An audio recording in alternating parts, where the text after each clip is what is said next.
हेमा मालिनी इस वक्त मेरे साथ फोनलाइन पर मौजूद हैं। हेमा जी, स्वागत है आपका। ये बहुत दुखद खबर है, आपको आज कैसे आशा ताई याद आ रही है? कोई किस्सा इस वक्त अगर आप बताना चाहें तो। पहले तो मुझे बहुत दुख हो रहा है कि उनका निधन हो गया है। इतना बड़ा कलाकार, इतनी बड़ी आर्टिस्ट। लेकिन जो भी आर्टिस्ट कितना भी बड़ा हो, जब समय आता है तो सबको जाना पड़ता है, which I have experienced myself, है ना।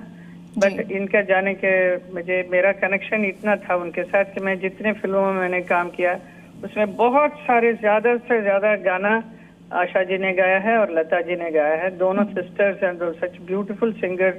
भगवान का दिया हुआ एक देन था हमारे इंडस्ट्री के लिए। ऐसे एक कलाकार लता जी एंड कम नहीं, दोनों इतने बढ़िया आर्टिस्ट। उन लोगों के गाए हुए गीतों पर हमने जो भी परफॉर्म किया है उसको हम कभी भूल नहीं सकते हैं। उनमें से सबसे बेस्ट जो गाना आप पूछेंगे उससे पहले ही मैं बोल रही हूँ कि एक लेकिन फिल्म में एक ठुमरी था, मेरा कथक का डांस किया था, झूठे नैना बोले सांची बत्तियां करके। उतना वेरी कॉम्प्लिकेटेड, वेरी ब्यूटीफुल हिंदुस्तानी राग में इतना अच्छा म्यूजिक जो हृदयनाथ मंगेशकर जी ने दिया था, उस पे उन्होंने गाया और इतना ब्यूटीफुल डांस मेरा भी हुआ, उसको मैं कभी भूल नहीं सकती हूँ।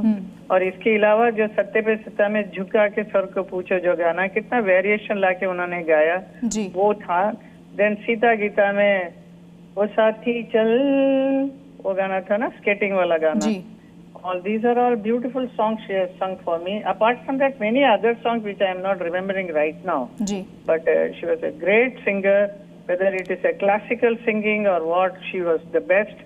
And then she has seen my personal, मैं जो stage performance करती हूँ classical dance वगैरह, जो dance ballet करती हूँ, वो भी उन्होंने देखा। तो उन्होंने कभी बताया भी था कि आपके dance ballet में भी मुझे गाना है करके।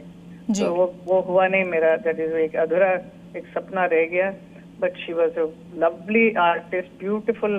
हमारे कलाकार हमारे बीच अभी नहीं है, हमारे इंडस्ट्री ने खोल दिया है। जी हेमा जी, मेरा आपसे अगला सवाल इसीलिए ये है क्योंकि देखिए उनको जब भी हम याद करते हैं वो एक चेहरे पे मुस्कान के साथ उनकी तस्वीर जहन में आती है।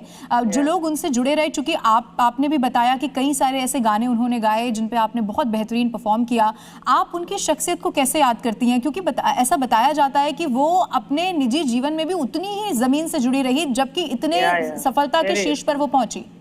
सफलता, but lot of jokes and all, she was very lively person. Lata ji little reserve रहती थी, but Asha ji is very jovial and बहुत मिलना जुलना, जोक करना, ऐसे रहती थी। और उनका कितना भी उम्र हो गया है, लेकिन उन्होंने उसके जितने भी यंग आर्टिस्ट जो कलाकार आ रही थी, अभिनेत्रियां, उनके लिए भी उन्होंने गाया है।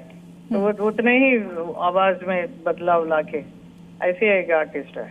बिल्कुल ठीक है हेमा जी, इसीलिए बोला जा रहा है ये पूरे देश के लिए बहुत बड़ी क्षति है। बहुत शुक्रिया हेमा जी हमारे साथ जुड़ने के लिए और कैसी आपकी उनके साथ एक्सपीरियंस कैसा रहा वो बताने के लिए।